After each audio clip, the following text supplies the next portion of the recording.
আমার ধর্মের প্রত্যেকটা বাণী তার অর্থকে বিকৃত করার অধিকার কারণে খুবই অপ্রত্যাশিত।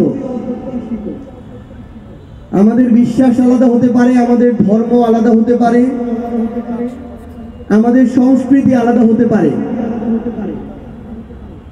কিন্তু যে কোনো ধর্মের মহান সৃষ্টিকর্তা, সেই ধর্মের মহান বাণী, তার অর্থ, এর কোনো কিছুকেই বিকৃত করার অধিকার কারণেই।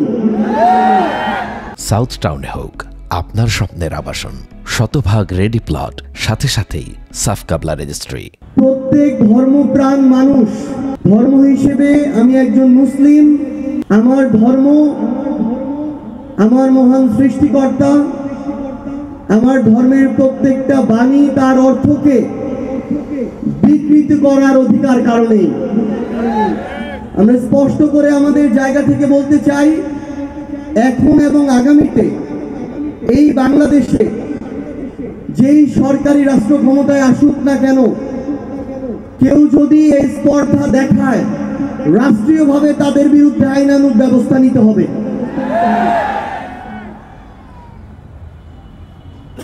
কোন বিকৃত মস্তিষ্কের অধিকারী যদি কোনো সমস্যা সৃষ্টি করে, এরপরে যদি কোনো ধরনের অপ্রত্যাশিত পরিস্থিতি তৈরি হয়, তাহলে শুধুমাত্র যারা এই পরিস্থিতিতে রিঅ্যাকশন দেখাবে তাদেরকে দায় দেয়া যাবে না,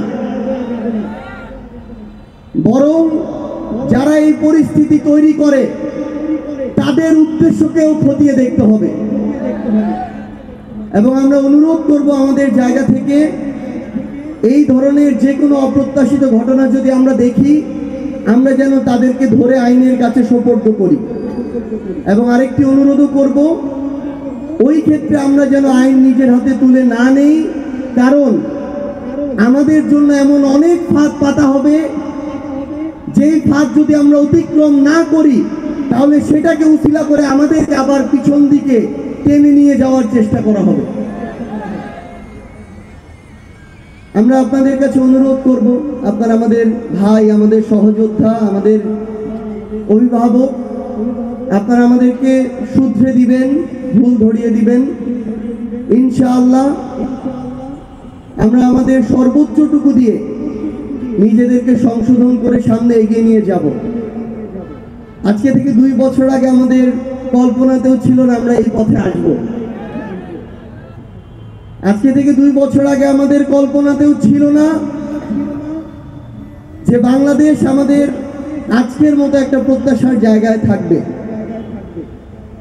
ইনশাআল্লাহ আমরা যদি মহান আল্লাহর দেয়া এই আমানতটুকুকে রক্ষা করতে পারি, কারণ আমরা বিশ্বাস করি এটা শুধুমাত্র আমাদের একার অর্জন নয়, আমাদের অনেক আলেম ওলামা তাদের জীবন রক্তের বিনিময়ে, তাদের দোয়া চোখের পানির বিনিময়ে, রাতের পর রাত তাহাজ্জুদে চোখের পানি ফেলার বিনিময়ে আজকে আমাদের এই নতুন বাংলাদেশ।